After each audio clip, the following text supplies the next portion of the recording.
podcast é apresentado pelo Tecnoblog.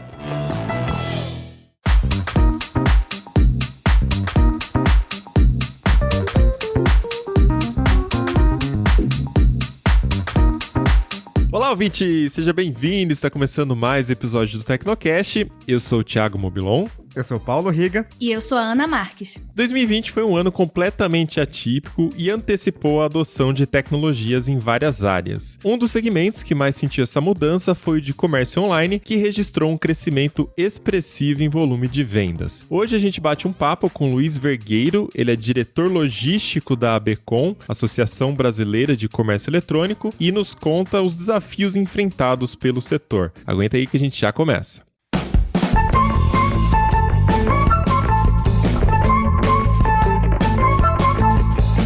Você sabia que os primeiros smartphones 5G do Brasil são da Motorola? Com Motorola Edge Plus, Motorola Edge, Moto G 5G Plus, Moto G 5G e Lenovo Legion Duel, você tá pronto para a tecnologia que tá revolucionando o futuro da internet no país, a conexão 5G. Com ela, você baixa filmes em questão de segundos e se diverte em streaming de jogos online sem nenhuma lentidão. Essa é a Motorola inovando mais uma vez e ressignificando a nossa maneira de nos conectar. Então conheça a família 5G da Motorola, os primeiros 5G do Brasil.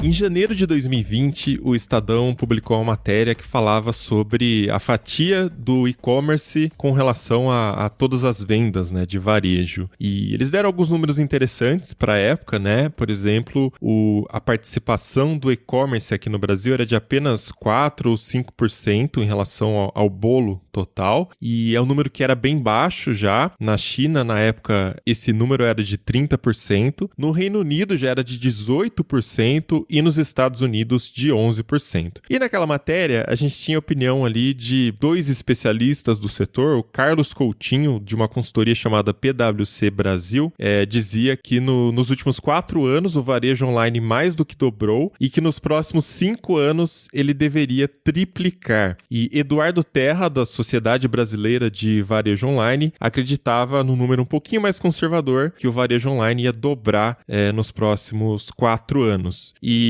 um dos desafios, né, talvez o principal apontado pelos especialistas naquela época, era a parte de logística, né? Tanto a segurança das entregas quanto a estrutura, né? O custo Brasil, que a gente já sabe como é mesmo. Mas bom, isso foi janeiro. Aí a gente corta para março, começa uma pandemia, quarentena. Não vou falar lockdown, porque a gente nunca teve lockdown aqui no Brasil, né? Mas as pessoas naturalmente fechou comércio, fechou shopping, saímos menos para as ruas e dá para dizer que a gente antecipou um pouquinho aí essas previsões, né, Ana? É exatamente isso, né? Com a pandemia, a gente, mesmo não havendo um lockdown, houve muito a procura de produtos para basicamente armazenar, né? Naquele início ali de março de 2020, todo mundo comprando coisa, armazenando coisa em casa, porque ninguém tinha ideia do que estava por vir, né? Aí pela frente. E nesse cenário todo, muita gente em março mesmo, já parou de sair, a gente teve um isolamento maior, né, no início lá da pandemia, por mais que depois tenha se flexibilizado, mas nessa época, principalmente naquele início, começaram as compras online com muito mais força, né, e a gente tem uns dados da Associação Brasileira de Comércio Eletrônico que falam que entre janeiro e agosto de 2020, o varejo eletrônico cresceu 56,8% em relação ao mesmo período de 2019. Então, as pessoas começaram a comprar muito mais e, além disso, houve uma diminuição do ticket médio, né, de R$ 420,78 para R$ 398.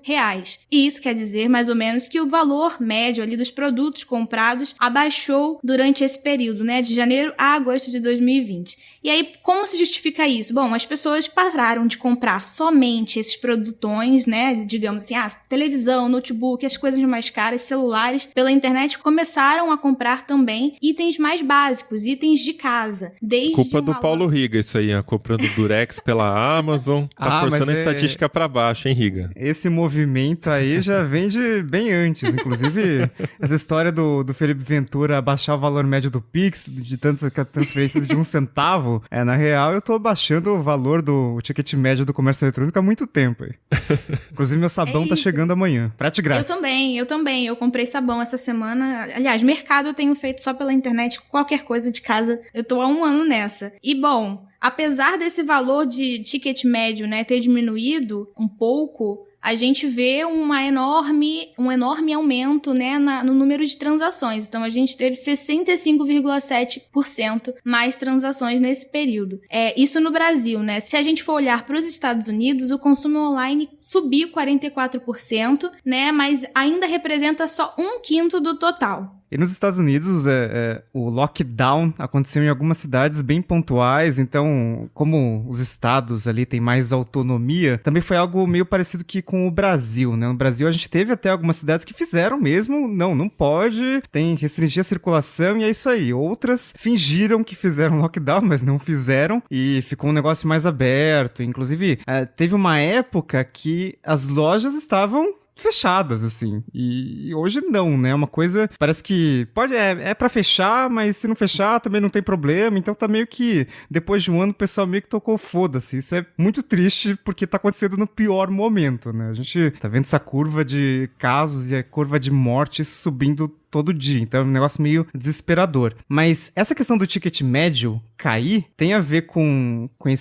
essa questão de as pessoas estarem comprando mais coisas, né, e não só fazendo aquelas grandes compras, mas fazendo essas compras do dia a dia, tipo sabão, e também porque tem mais gente vendendo online, né? Então, claro que os grandes varejistas, se a gente colocar B2W, Magalu, Via Varejo, eles já tinham um grande investimento tanto em lojas físicas quanto em loja online, já tinha uma operação forte em online, mas entraram os pequenos comerciantes. E aí entra a questão dos marketplaces, né? Ficou um pouco mais complexo, né? Porque a gente não está comprando só ali do centro de distribuição da Magalu, mas está comprando também de um vendedor que tem um estoque em sei lá onde, que depois que ele vende pelo Magalu e aí que a loja encaminha para o consumidor. E aí tem todo um esquema, eu até peguei uns números aqui. Eu tô falando do Magalu porque é a empresa que provavelmente mais investiu, né? A gente via aquelas propagandas direto na TV de, venda aqui, né? Recentemente a Via Varejo com a Casas Bahia também andou num caminho bastante parecido, mas se a gente pegar, por exemplo, o relatório financeiro do Magalu, comparando o segundo trimestre de 2020 com o segundo trimestre de 2019, o número de vendedores subiu 300%. Quer dizer, quadruplicou, basicamente, né? Foi de 8 milhões para 32 milhões. E o número de produtos disponíveis em marketplace também dobrou ali. Foi de 7,8 milhões para 16,8 milhões. Então tem muito mais coisa. Você não precisa comprar mais só TV e máquinas de lavar e coisas que, sei lá, grandes móveis, enfim. Tem muita operação de supermercado agora nessas lojas, né? Acho que o Carrefour voltou bastante com essa questão de supermercado e tal. E o Mercado Livre, que provavelmente é o maior sinônimo de marketplace, né? Porque agora que eles estão fazendo esse negócio de vender, o próprio Mercado Livre vender, mas sempre foi marketplace principalmente, né? E eles nadaram de braçada, então o volume de vendas, que é o GMV, ele subiu para 6,6 bilhões de dólares no quarto trimestre de 2020. Tá em dólares porque o Mercado Livre é uma empresa com sede na Argentina, tem ações listadas ali na Bolsa de Nova York. Isso representa um aumento de quase 70% em base anual, então é um crescimento bastante expressivo, assim, não só das operações ali, do comércio eletrônico, de quem já tinha a loja física, mas também de marketplace. Então tem muito mais gente ali dependendo, claro, do comércio eletrônico para vender, porque agora é mais difícil você ter gente se arriscando em lojas físicas ali. Então teve esse crescimento bastante expressivo.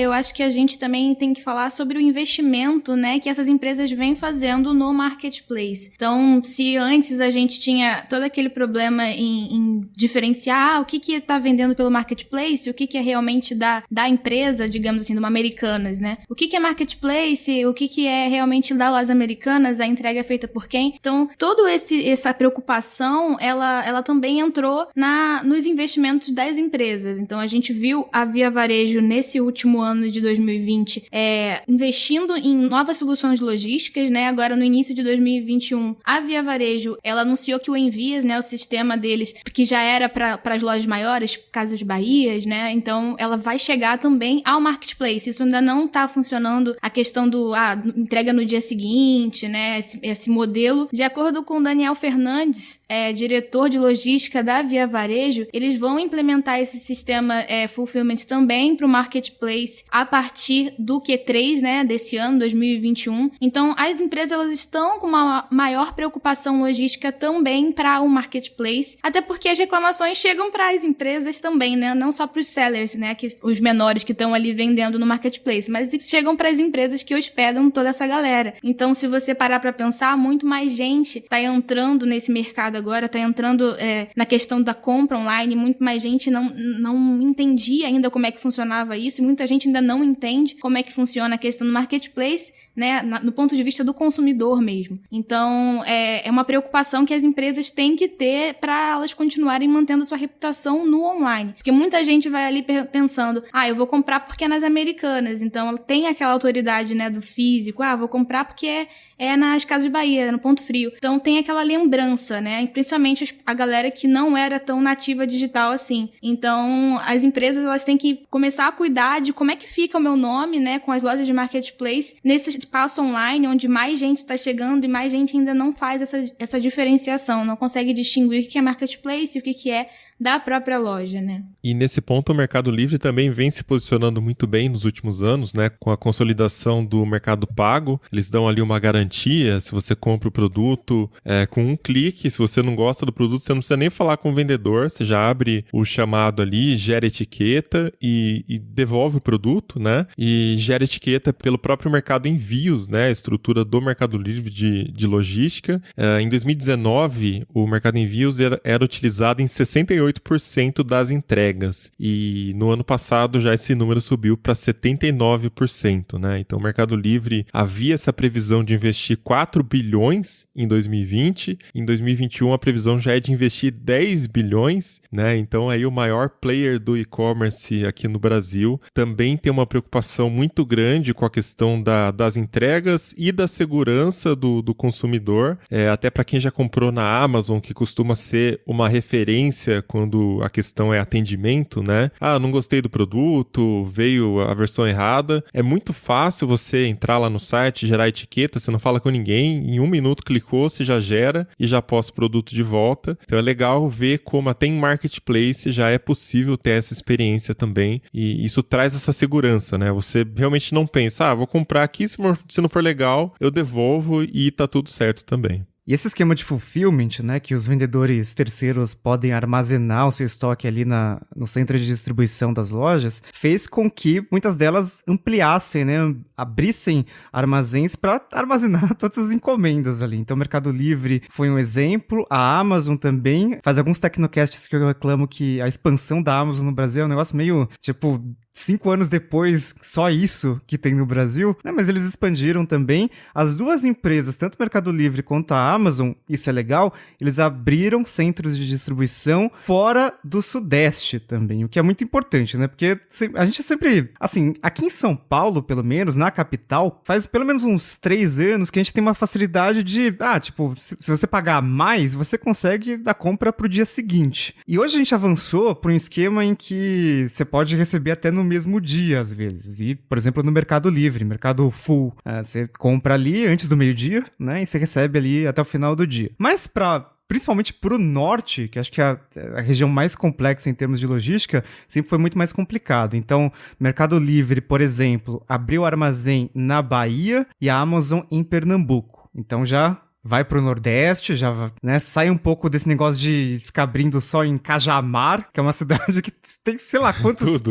pouquíssimos habitantes, mas assim, parece que tudo fica lá, né, negócio impressionante. Eu dei um presente de aniversário pra minha namorada esses dias, e aí eu mandei um print do código de rastreio, né, tava lá, saiu de Cajamar. Ela falou assim, saiu de Cajamar, vou tentar descobrir o que é. Eu falei, minha amiga, tudo é em Cajamar, você não vai conseguir descobrir.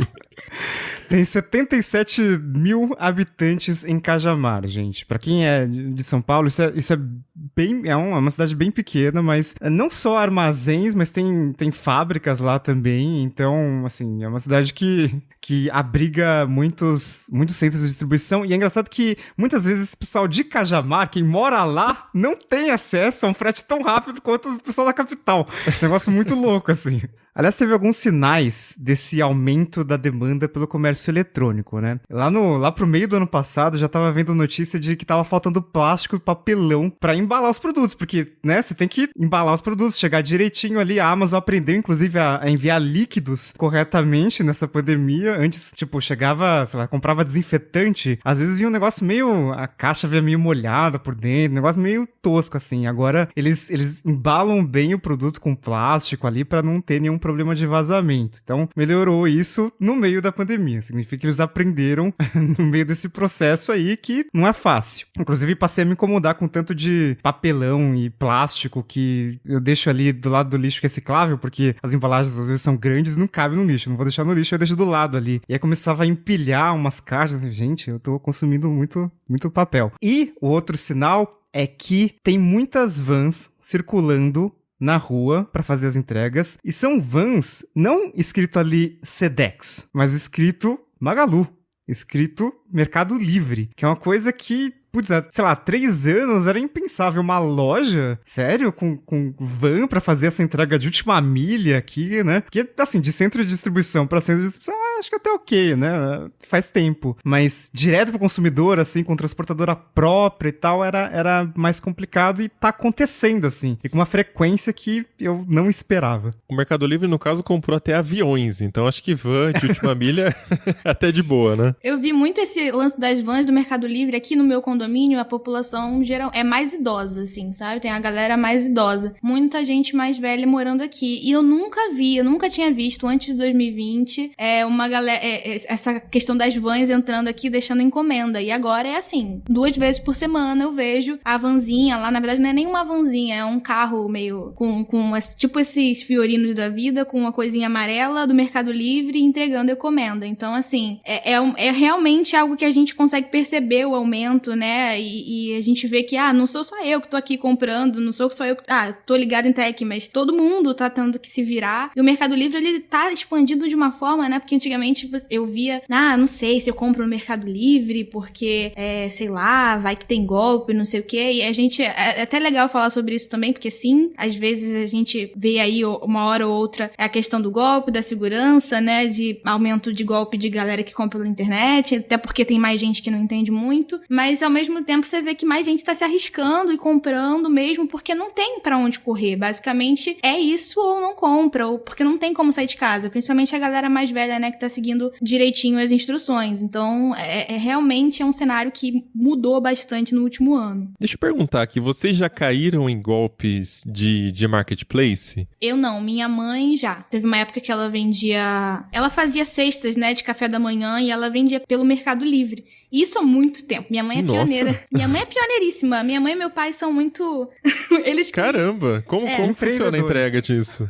Não, vendia e quem entregava era meu pai. Meu pai ia entregar na época, combinava com o vendedor, né? E isso há muito tempo. Isso tem, sei lá, mais de, provavelmente uns, 6, 7 anos. Por aí. E aí, minha mãe, na época, recebeu um e-mail, né, de uma compra. Compramos aqui, né, tá aqui fizemos o pedido e vocês têm que me trazer, né. Só que, na verdade, não tinha. O dinheiro não tinha entrado. Era golpe mesmo. Minha mãe já caiu nisso. Eu já tive isso. Eu vendi um celular usado uma vez e eu tava em um evento. E aí, por e-mail, na época eu usava um LG... Eu usava um LG Vilt pra ler o e-mail. Meu Deus. E aí não tinha formatação HTML, não tinha nada disso, né? Então era um e-mail toscão do Mercado Livre falando que o produto foi vendido e que o comprador já tinha pago, né? E aí, quando eu cheguei na minha cidade, eu só fui lá e postei o produto. Eu não abri o e-mail no computador pra ver, né? Eu falei, já vi aqui, tá tosco porque eu li pelo celular, né? E só depois que que eu não recebi o dinheiro, né? Depois de sei lá quantos dias que eu fui abrir e falei, caramba, meu, era um e-mail mó tosco. Eu caí porque eu li no celular, sabe? Mas... E você conseguiu reaver? Não, porque o cara mandou um e-mail falso, né? E aí o cara some com o produto. Ele não tinha pago ainda. Então a culpa foi minha, porque o Mercado Livre ele manda um e-mail avisando, mas eu caí no e-mail falso. E teve uma outra vez que também eu comprei um notebook, mas isso foi em 2007. E eu comprei um notebook da Acer, né? Pelo Mercado Livre, uma configuração mó legal e tava mó barato. Acho que foi R$2.000 redondo. E o cara já tinha vendido bastante no Mercado Livre, acho que com 150 já. E eu só fui lá e depositei a grana, que era o que era na época, né? Não tinha Mercado Pago. E simplesmente o cara não respondeu nunca mais. Eu perdi 2 pau nessa brincadeira aí. Nossa. E aí descobrimos que era uma quadrilha. Tipo, o cara vendeu alguns, entregou corretamente. Aí ele ganhou confiança no sistema do Mercado Livre, que em 2007 era bem mais fraco, né? E pra daí dar o golpe na galera. Então faz as contas aí, uns 150 que a galera estimou que ele vendeu por 2.000. O cara tirou uma grana aí. Eu não caí em nenhum golpe de marketplace porque eu não peguei essa época selvagem do Mercado Livre, né? Eu acho que o Mercado Livre, ele teve 3 fases. Essa fase aí que vocês estão falando é a fase que a OLX tá até hoje, né? Uma fase meio que, tem os anúncios ali, os classificados, um grande classificado, só que online, e aí, Exato. sei lá, você que se vira pra mandar. Eu já peguei a segunda fase, que eu acho que é a fase do enjoei, que é um negócio muito mais simples, porque você tem ali o produto, daí a pessoa compra, ela faz o pagamento por meio de um sistema confiável de pagamentos, né? E aí você entra no site, imprime a etiqueta e manda via correios, né? Você tem o código ali dos correios de logística, o frete já tá pré-pago pela loja, pelo Mercado Livre, pelo Enjoei e tal, envia e o produto chega. E agora o Mercado Livre tá num esquema meio... Eles mudaram muito rápido isso, de depender muito menos dos correios, né? Já tiveram vários problemas quando correios aumentavam taxa de SEDEX e às vezes algumas agências não aceitavam o PLP, que era o código de postagem ali pré-pago e tal, e acho que eles meio que se cansaram e resolveram fazer fazer o deles ali. Então essa é a nova fase ali do Mercado Livre. Acho que ficou meio ruim para aquele vendedor ocasional, né? Acho que não é mais tão simples você vender uma coisa no Mercado Livre quanto era antes, né? Acho que tá um ambiente muito mais favorável para quem já quem é mais profissional ali, trabalha realmente vendendo coisas, né? Querendo ou não, toda essa infraestrutura come uma porcentagem também da receita, né? Então, por exemplo, no ano passado eu comprei 2 notebooks, né? Vou vender um, óbvio, para pegar o outro, mas em ambos os casos eu comprei direto com o vendedor, que era um importador e tal, transferi a grana na conta dele, e o cara me mandou. Só que assim, foi total na confiança, porque o cara já vendia no fórum do Mac Magazine, o outro já era conhecido também do pessoal lá e tal. Então eu falei, várias pessoas que eu conheço já falaram ali que comprou, que o cara é seguro. Fui lá e comprei de boa, né? Mas ele falou, se você quiser comprar pelo Mercado Livre, eu coloco o link lá e aumenta um pouquinho, né? Tantos % lá, porque eles têm que pagar a comissão também. Mas engraçado, né? Que hoje que a gente tem essa puta segurança, às vezes ainda você vai por fora para economizar um pouquinho também.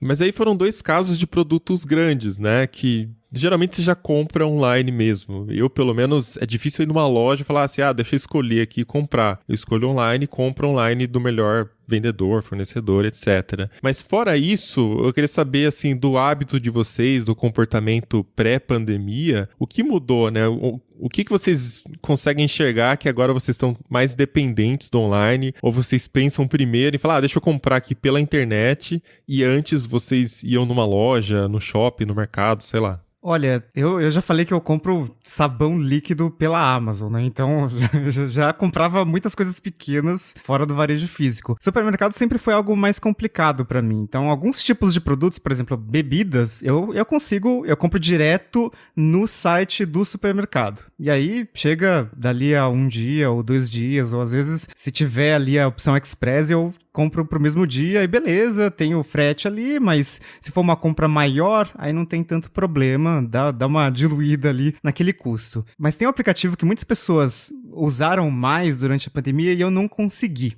que foi Rappi. Rappi, Corner Shop, esses aplicativos em geral, mas acho que o Rappi é o nome mais conhecido, porque sempre que eu quero comprar alguma coisa para entrega mais imediata, é tipo algum legume, alguma fruta, uma hortaliça, enfim, que eu quero mais rápido, para não ter que sair de casa. E o Rappi nunca tem o que eu quero. Isso é sempre muito difícil. Eu tentei fazer a compra na semana passada no supermercado via Rappi. E o pedido era muito simples. Era tipo, eu queria ovo, queijo e acho que, sei lá, uma salada. Um alface ali já cortado, pronto, porque eu não queria ter trabalho pra fazer a salada. E aí, fiz o pedido. 15 minutos depois, o seu shopper começou a fazer as compras. Aí ele me mandou uma mensagem. Então, não tem esse ovo. Aí, beleza. Pode substituir. Ah, não tem a salada. Também não tem outra coisa que você pediu. Então não tem Preta nada. Gil te atendeu tipo... ali, basicamente, né? Então, assim, se não tem nada, cara, aí eu cancelei. Felizmente não cobraram nada, porque afinal de contas não tinha nada. Mas é um grande complicador esse negócio desses super apps, que eu acho que eles fazem coisa demais, mas não fazem nada direito, né? E acho que o Rappi é o maior exemplo disso, porque, tipo, se eles tivessem uma operação mais enxuta e quisessem fazer menos coisa, só que melhor, eles teriam, por exemplo, um estoque ali no aplicativo mais atualizado, né? De tipo, sei lá, coisa que não tem mais no supermercado, você não bota ali pra pessoa colocar e depois ter que falar com um humano, que é um negócio super ineficiente ali, perguntando qual marca você quer como alternativa. Tipo, é um negócio muito, muito chato. Então, eu não consegui aumentar as minhas compras de supermercado online. Muita coisa tem que ser ali eu escolhendo a minha cebola e escolhendo a minha cenoura. No ponto que eu quero. Talvez seja um desafio pra tecnologia também, né? Assim, tem que ter talvez alguém no supermercado sempre checando os produtos e atualizando na base do aplicativo, mas também, quem sabe, o Rappi facilitar o cadastro ali, porque eu não sei como é que é feito o gerenciamento, né? Pra fazer na mão isso aí deve ser difícil também. E eu sempre acho que eu tô pagando a mais pelo aplicativo, porque, obviamente, quando eu vou comprar legumes no hortifruti, eu compro por peso, né? Estamos no Brasil, felizmente temos uma vasta oferta de legumes, e eu compro por peso. E no aplicativo, geralmente, é por unidade, porque é mais fácil do negócio calcular ali, né? E às vezes aparece assim, cenoura, uma unidade, R$1,50. Porra, mas se eu comprar uma cenoura, não vai dar o peso pra custar R$1,50. Tá muito caro isso aqui, então não dá vontade de comprar. Assim. Eu tenho que ir no supermercado escolher minhas frutas. Eu também tenho essa experiência com o Rappi, mas eu tenho comprado muita coisa de supermercado pelo iFood recentemente, principalmente quando é coisa de laticínio, padaria, né? Essas coisas assim, queijo, ovo, eu consigo comprar pelo iFood muito facilmente. Assim, e chega no mesmo dia, né? Porque entra ainda naquela coisa do delivery de mesmo dia, não chega a ser o supermercado, naquela abazinha supermercados do iFood, não. Vem como se fosse um prato que a gente pede mesmo, um lanche, alguma coisa assim. Então, padaria eu consigo fazer muito, e o que eu tenho visto é que essas padarias, elas expandiram, elas viraram mercadinhos, né? Então tem muita entrega sendo feita dessa forma, e até no mesmo dia, em 1 hora, 2 horas, aqui perto tem sido bem fácil comprar. Agora, uma coisa que eu tenho comprado na pandemia, que eu nunca achei que eu fosse comprar online, assim, facilmente, é roupa, vestuário. E eu tenho comprado, eu já precisei trocar, eu comprei uma vez, acho que foi na Riachuelo ou foi na Renner, e eu mandei entregar, e chegou, né, no mesmo dia, porque aqui perto tem uma loja, e tem muitas lojas estão transformando, né, suas lojas em estoque e mandando rapidamente. Então aqui perto tem shopping e tal, e eles entregam muito rápido. E fora essas lojinhas de Instagram, essas coisas assim.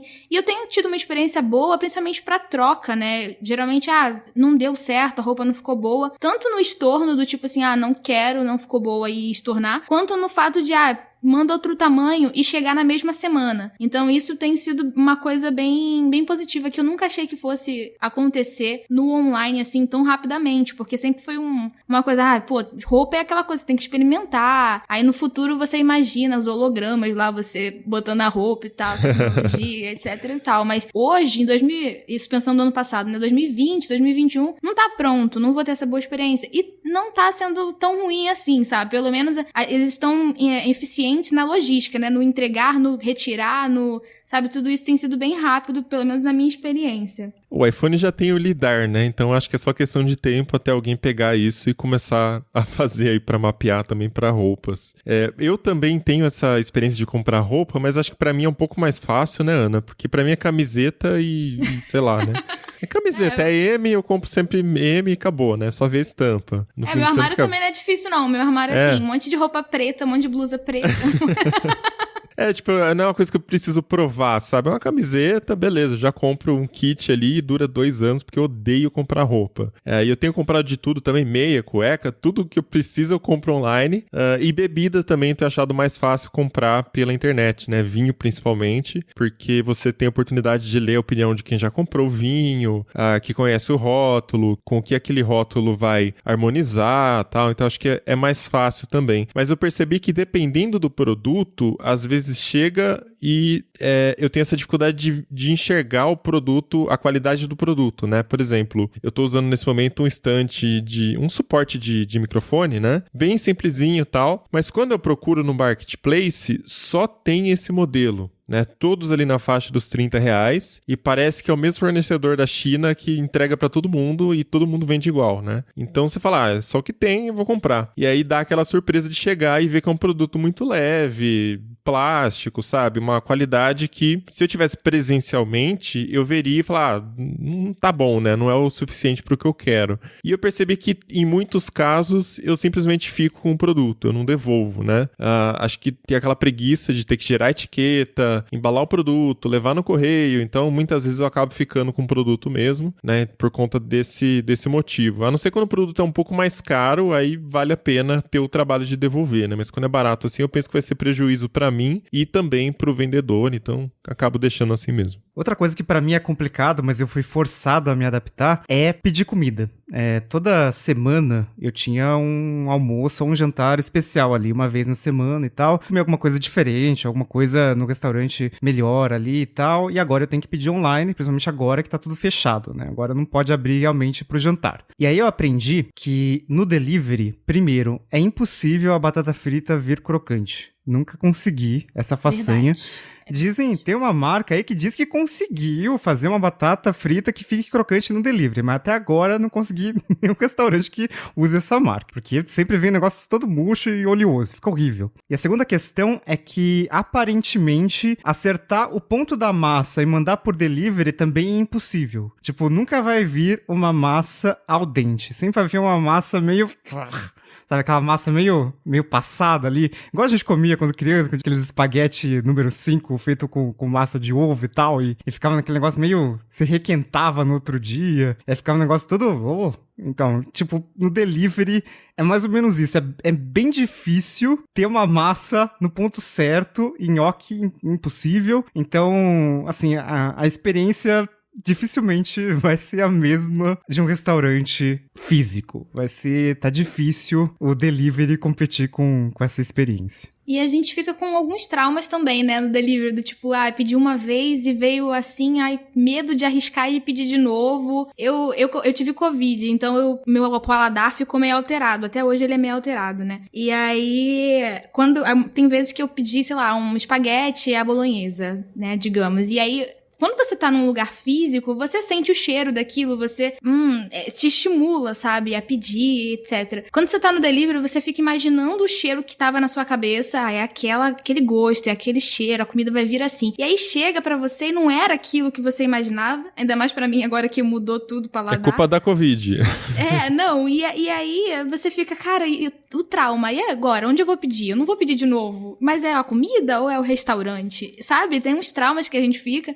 E é muito bizarro, assim, no iFood, eu peço comida todos os dias, basicamente, porque eu sou um zero à esquerda na cozinha, então eu tô sempre pedindo, sempre tendo que arriscar, e o que eu vejo é isso, eu tenho cada vez menos coragem de arriscar, eu encontro um restaurante, eu vou pra sempre naquele ali, aí às vezes dá aquela coisa assim, saudade de comer uma coisa diferente, mas ao mesmo tempo um medo, então tem sido uma experiência bem doida. E o duro é que também nesses aplicativos você entra e o pessoal sobe foto de biblioteca, né? Não é foto do prato do restaurante. Não, é parmegiana, você procura parmegiana, você vai ver que tem uns 5 restaurantes que usam a mesma foto nos pratos, então, cara, como assim, né? Então acaba dificultando também um pouco a escolha do prato. Parmegiana é outra coisa que nunca vem certo no delivery. Porque a parmegiana gostosa, ele é uma milanesa e aí tem o queijo ali derretido por cima. No delivery sempre vai vir com aquela parte crocante e não crocante. Fica...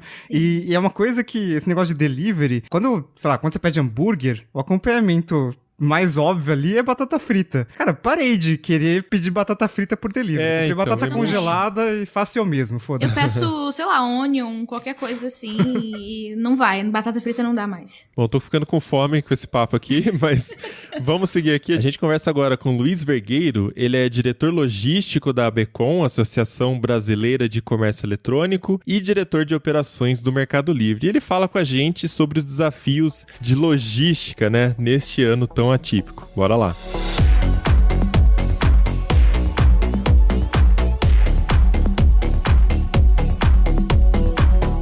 Vergueiro, tudo bem? Bem-vindo ao Tecnocast, então. Oi, Mobilon. Obrigado pelo convite aí. Oi, Ana, oi, Riga. Tudo ótimo. Queria começar falando do ano passado, né? Foi um ano bastante atípico, acho que foi bem inesperado aí para o setor de logística também. E você trabalhando aí na frente da ABECOM, na parte de logística, também trabalhando com operações no Mercado Livre.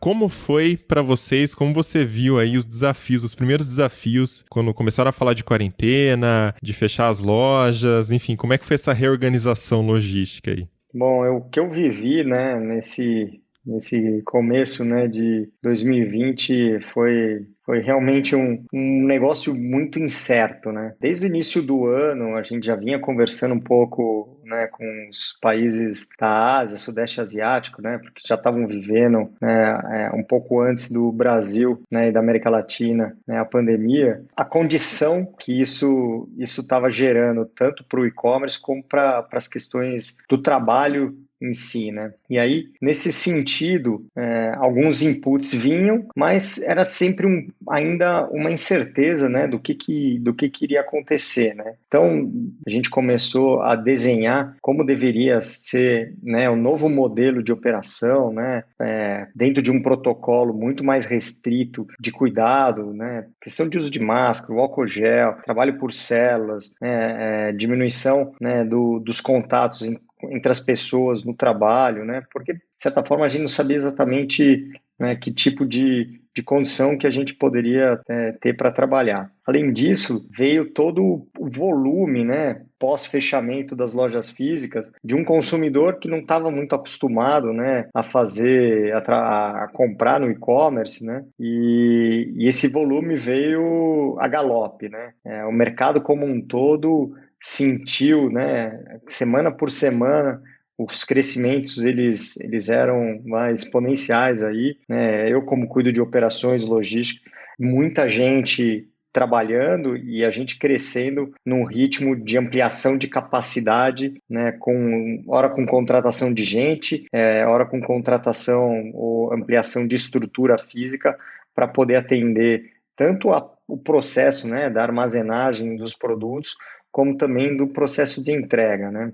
E tudo isso com esse universo novo, né, de uma operação dentro de um protocolo de execução ali, com muito cuidado, com muito mais restrição que a gente tinha, né? Então, isso passou a ser o que eles chamaram de novo normal de trabalho, sempre limitando, né, os contatos e rastreando os contatos para poder conseguir minimizar ao máximo, né, os efeitos que a gente poderia ter na saúde das famílias e também, óbvio, né, na operação. Porque no final das contas o e-commerce foi durante bastante tempo ali, né, enquanto as lojas físicas ficaram fechadas, como sendo a única fonte de abastecimento da casa das pessoas. E num primeiro momento foi muito para atendimento dessa questão da proteção e da saúde, mas depois virou, né, a questão do cuidado com os idosos, né, de como eu me comunico com um idoso sem ter o contato, né, depois como eu cuido dos filhos em casa, como eu dou entretenimento e também toda a estrutura, né, de trabalho de home office, né. Foi bem interessante esse movimento. É uma pena que todo esse crescimento do e-commerce ele veio em função, né, de uma condição muito adversa, muito ruim, muito triste,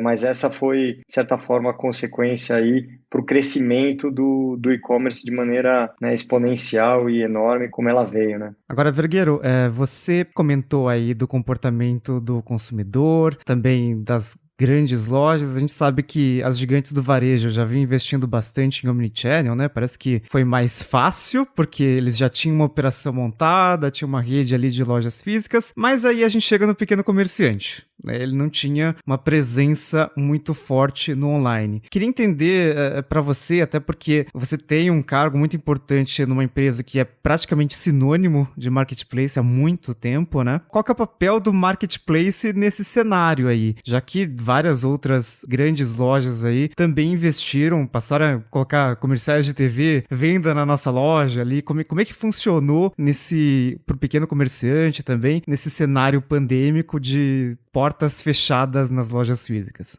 Sem dúvida, né? As estruturas, né, de marketplace aí, tanto o Mercado Livre, que é onde eu trabalho, mas como os outros, né, eles serviram de, né, a porta de saída desse vendedor, né, ou desse comércio que ficou com as portas fechadas.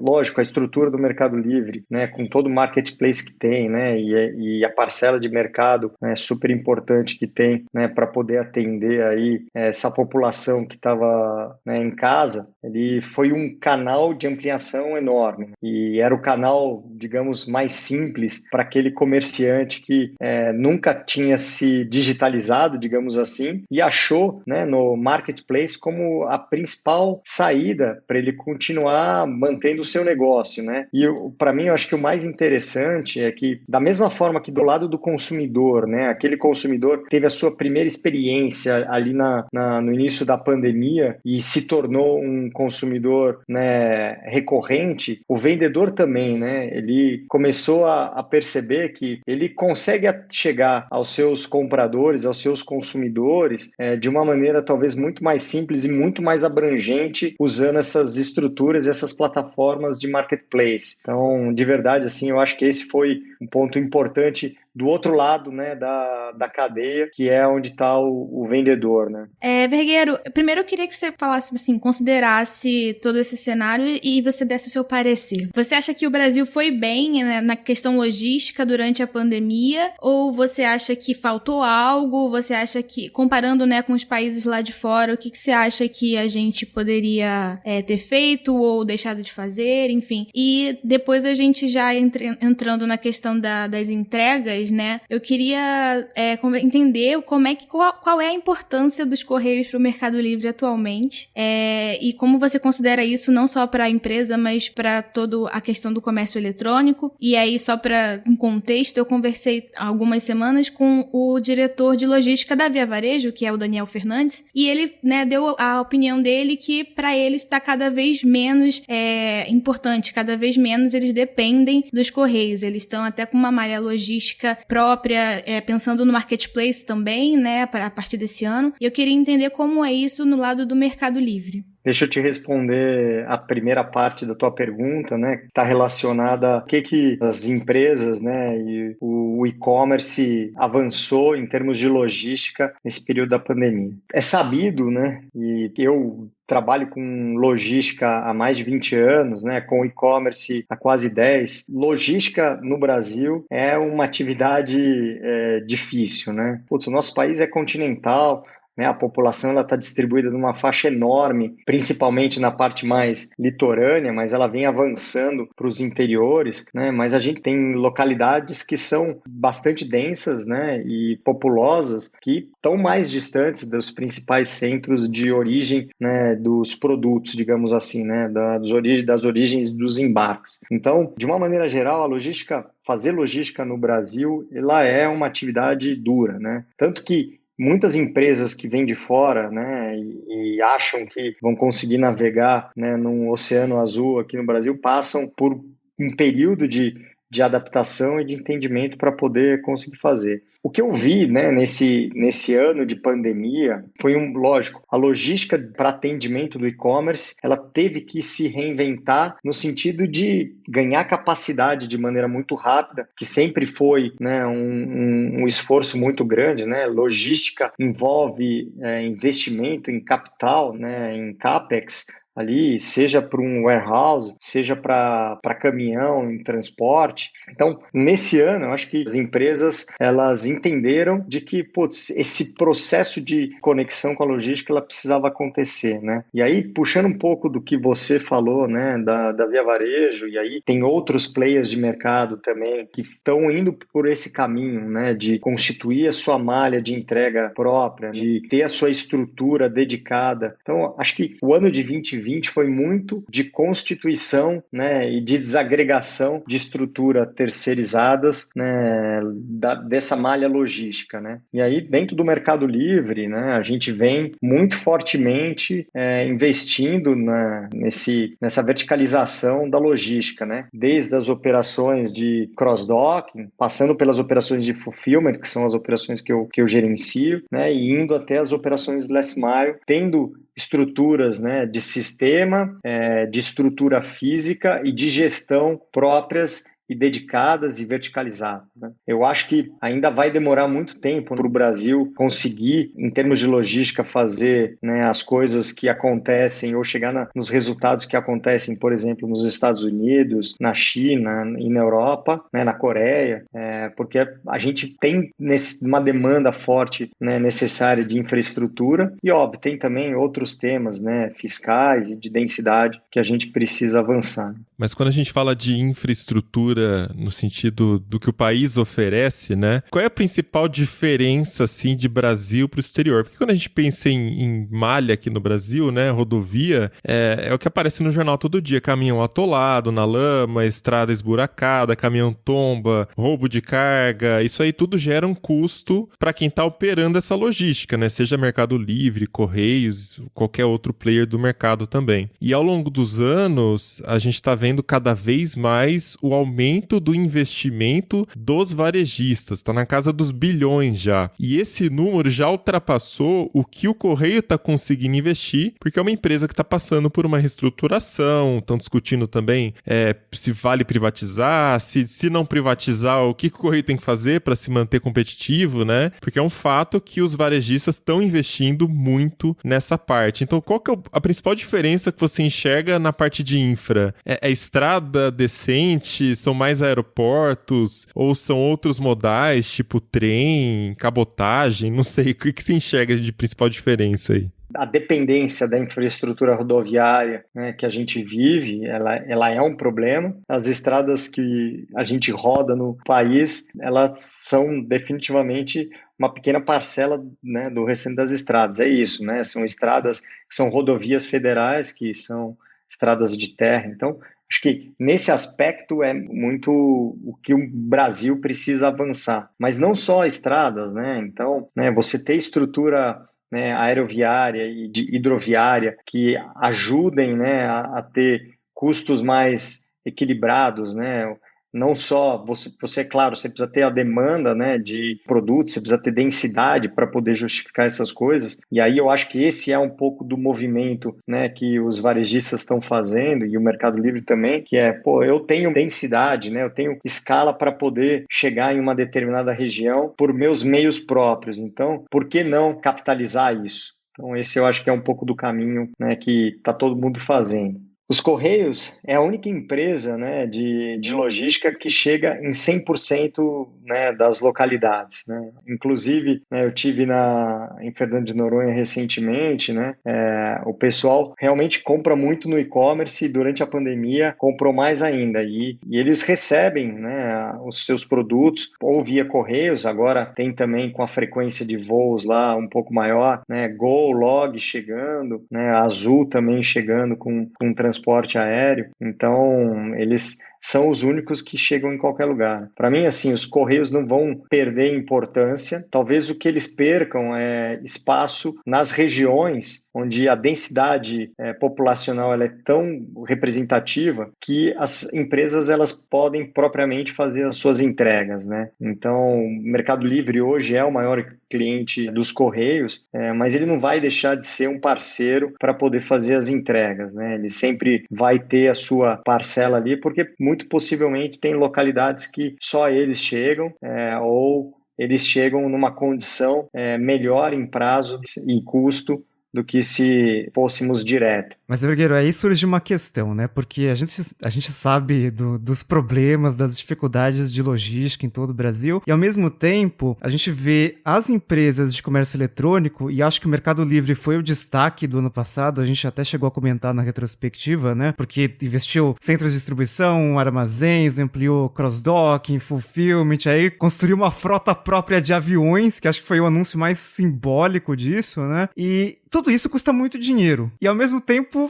é muito difícil, né? Uma operação de logística ali para que não vai vender ali só no Sudeste, né? Vocês estão prometendo entregas em 2 dias, até 1 dia, em várias regiões do país, né? Não é aquela história de frete grátis, mas só Sul e Sudeste, né? Tipo aquela velha piada do pessoal que mora no Norte e Nordeste e zoa esses anúncios aí. Faz sentido financeiramente as empresas de e-commerce criarem essa infraestrutura própria? Quer dizer, considerando que Correios chega a 100% das localidades e a gente tem empresas privadas também, né? Azul, Gol, a Latam fazendo essa operação aí de logística? Na verdade, isso é um tema de escala, né? O Mercado Livre é uma empresa muito racional, né?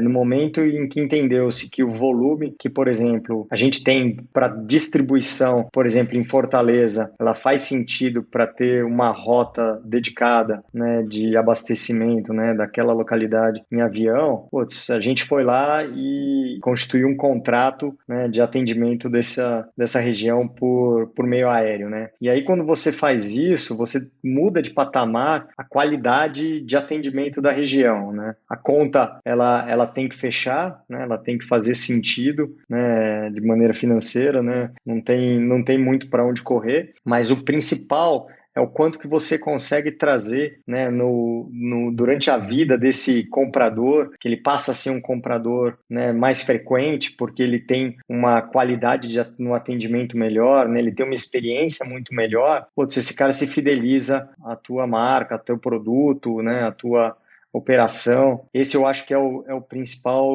diferencial, né, de você conseguir montar uma estrutura própria de logística que seja intuitivamente talvez menos óbvia, né, pelo fato de ela ser mais cara, mas que por conta da tua escala você consegue chegar nesse lugar com um custo competitivo, mas olhando também ele no longo prazo, né? Porque, tá bom, talvez naquela primeira entrega daquele comprador, ela tenha sido uma compra cara, mas esse cara que comprava uma vez a cada 30 dias, passa a comprar uma vez por semana ou 2 vezes por semana, poxa, será que essa conta já não fecha? É um pouco desse o trade-off de um investimento, né, numa malha própria, e aí isso independe, né, se é uma malha, né, aérea ou rodoviária, né? A conta, ela funciona da mesma forma. E assim, o Mercado Livre tem um ponto bacana que conecta muito com o propósito nosso, que é democratizar o comércio, né, e o acesso aos meios financeiros, né? Então, a gente, como operação de logística, a gente quer democratizar a logística. Essa piadinha do frete grátis, né, para Sul-Sudeste, ela não é fair, né, para a sociedade, né? Entregar em 7 dias em Recife não é fair, né? Então, foi por isso que fomos com o fulfillment para a Bahia, né? Hoje Recife ele é atendido da Bahia no próximo dia, né? Em 1 dia, né? Salvador ele é atendido no dia seguinte. Então essa mudança de paradigma traz no final das contas, né, um nível de experiência excepcional e você democratiza e dá o acesso, né, às mesmas condições para pessoas que teoricamente não teriam essa mesma condição, né? Eu tenho um número aqui, Vergueiro, que no começo de 2020, o e-commerce, a parcela que ele representava, né, em todo o varejo brasileiro, era de apenas 4 ou 5%, enquanto que nos Estados Unidos já representava 11% e China 30%, então China muito mais avançada, né, na digitalização aí. E aí, nessa matéria, tinha um comentário do Eduardo Terra, presidente da Sociedade Brasileira de Varejo Online, onde ele acreditava que esse número poderia dobrar em 4 anos, e também o Carlos Coutinho, da consultoria PwC Brasil, acreditava que o número poderia triplicar em 5 anos, né? Então, assim, os principais pontos que eles falavam é que algumas categorias ainda não tinham se preparado muito bem para o online, tipo supermercado, farmácia, até revenda de materiais de construção. Então esse pessoal ainda estava correndo atrás, mas eles destacavam muito os desafios da logística e com a segurança das entregas. Então é exatamente o tema que a gente está falando aqui até agora, né? Só que a gente está vendo nos últimos anos, primeiro, pandemia mudou completamente, acho que essa previsão, né? Porque se era para dobrar em 4 anos, até queria ouvir sua opinião, né? Se já não dobrou, enfim, em quanto tempo a gente consegue antecipar essa previsão aí. Mas a questão dos investimentos em logística, assim, já dobraram, triplicaram também o próprio Mercado Livre, com previsão de investir 10 bilhões esse ano, né? Em 2021. Então eu queria entender agora, né? Um ano depois, como é que estão essas previsões aí, na sua opinião? O que você acha que mudou? Definitivamente, quando saíram, né, essas falas, muito provavelmente ninguém previa, né, a condição que a gente viveu no ano passado, né? E aí, putz, eu estou há 10 anos no e-commerce e uma das coisas que eu vivi foi a história da Black Friday, né? A Black Friday era o nosso momento de atrair aquele comprador, né, que tinha um medo, né, de colocar o cartão de crédito no site, né, de que tinha receio se o produto ia chegar, e sempre tinha, né, talvez dentro dessa população toda, né, que comprava na Black Friday ou que, mesmo com uma promoção, com preço melhor, ele não tinha. A pandemia, ela se tornou uma Black Friday ininterrupta, né? Então, exato, porque quando passava uma semana a gente falava, não, acho que a gente chegou no patamar, na semana seguinte vinha 30% de crescimento, aí na outra semana vinha mais 20%, aí você fala, não, agora acho que estabiliza, não, vem mais 15%. E a Black Friday que já é mais forte do que o próprio Natal aqui no Brasil, né? Exatamente. Então, definitivamente, assim, a gente não esperava viver isso, fato que a gente avançou enormemente nesse percentual de peso do e-commerce. O ponto é o quanto que isso vai se manter, né? Na minha opinião, a pessoa que experimenta o e-commerce, né? E eu vejo que o Mercado Livre, né? E outros players grandes no mercado têm buscado entregar uma experiência excepcional e esse cara se mantém. Eu particularmente, assim, né? Eu estou há 10 anos no e-commerce, mas eu aprendi a usar o e-commerce e não tenho outro caminho, assim, eu preciso de alguma coisa, a facilidade, a praticidade, né, a comodidade que a gente tem com as a opções, condição de né? comprar no e-commerce. Exato, né, a diversidade de produto que você acha, né, então, às vezes você está pensando em alguma coisa, você pesquisa, você já tem a solução, você já tem o preço, já tem o prazo, né? Então ele é mais fácil. E aí eu acho que esse novo comprador que entrou, né, que foi alguns milhões de pessoas, né, que entraram para experimentar o e-commerce, muito provavelmente eles deram esse primeiro passo e eles ficam, né? Então, esse salto aí, né, dos 5 para os 10, né, eu ainda não vi o número oficial de quanto que ficou o e-commerce no ano passado, acho que ainda não divulgaram isso, mas eu acho que ele definitivamente mudou de patamar, talvez tenha dobrado ou muito próximo disso. E o que eu imagino é que para os próximos anos, né, isso venha crescendo com o amadurecimento dessas novas categorias, né? O comprador de e-commerce não é mais aquele cara que compra, sei lá, a TV, que compra o celular, que compra o produto de esportivo, consumidor que compra moda, né? Putz, ele compra medicamento, ele compra produto de consumo. Hoje você consegue comprar quase que tudo por e-commerce. Então, eu acho que essa diversidade associada a um nível de serviço e uma experiência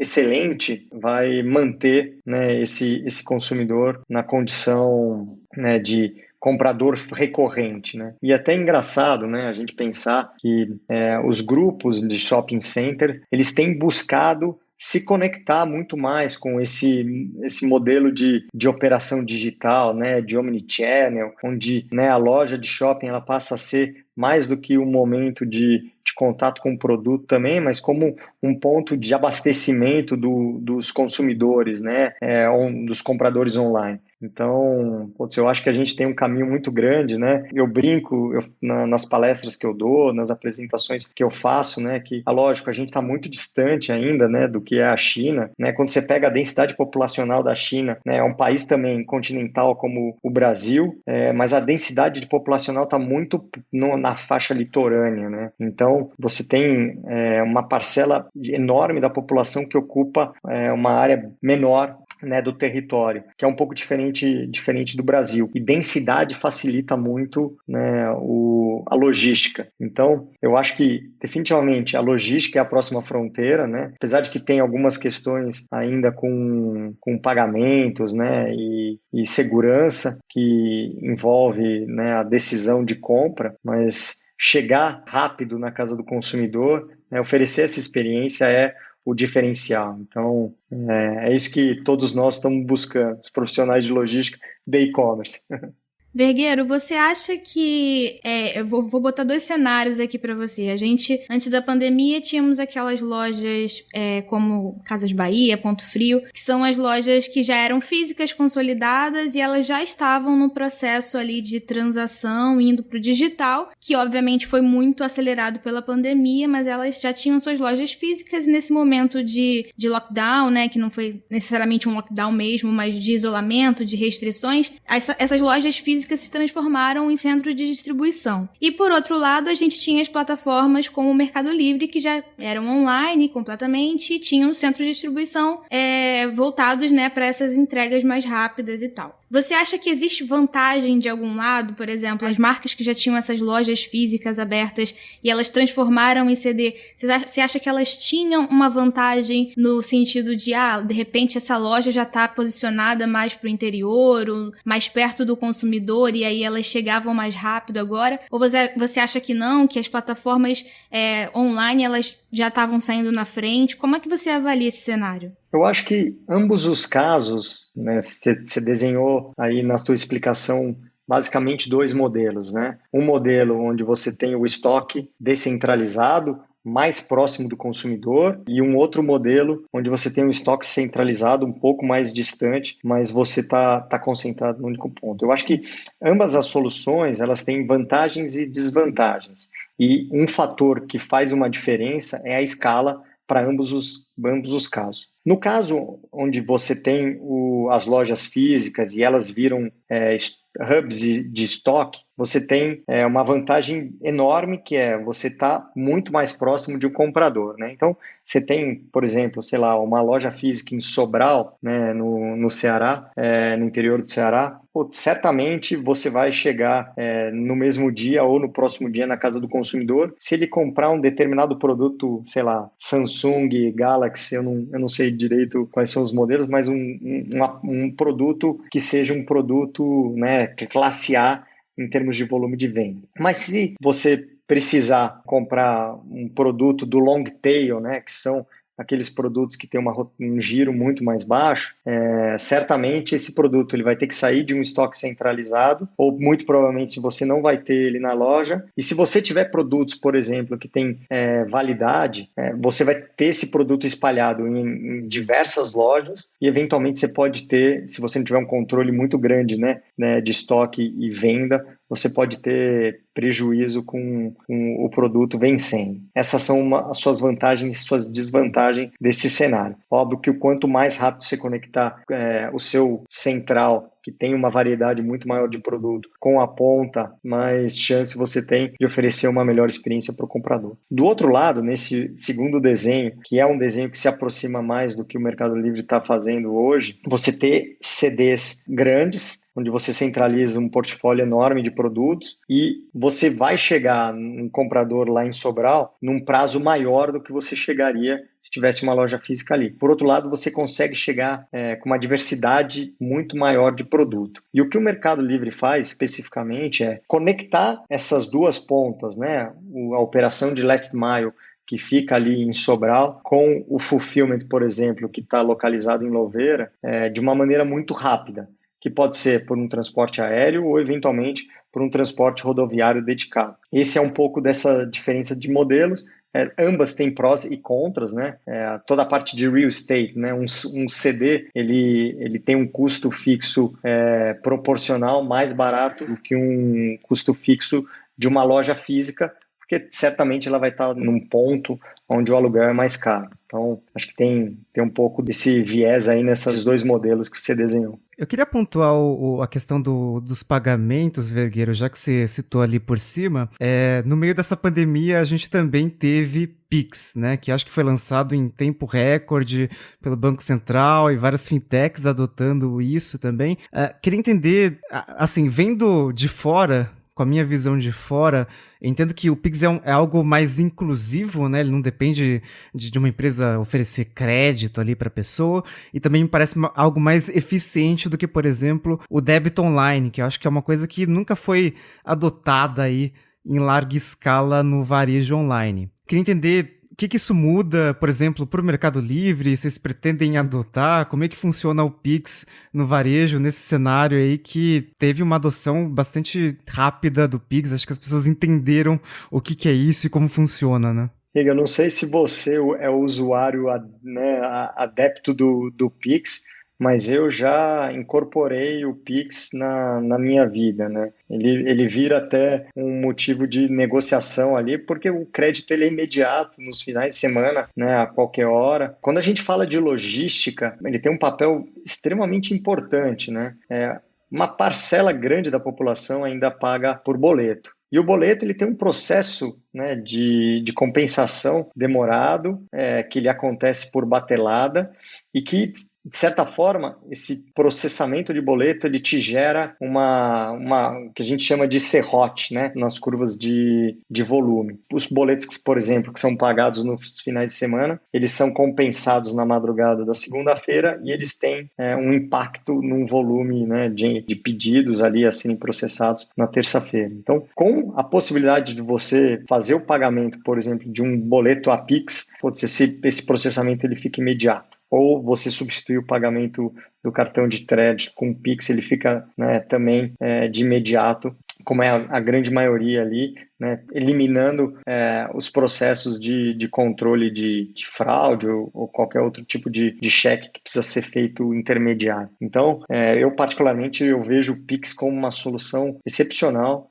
Para mim, acho que foi uma das maiores iniciativas aí, né, que aconteceu no mercado financeiro mais recentemente, ou quando eu de certa forma acompanho um pouco mais. E dentro de mercado pago, né, que é a nossa vertical, né, a nossa BU que toca toda essa parte de fintech, o Pix ele é um processo que vem sendo muito bem estruturado e se desenvolvendo bastante para poder atender a N variáveis que você pode ter no seu dia a dia, né, de uso para poder facilitar a tua vida.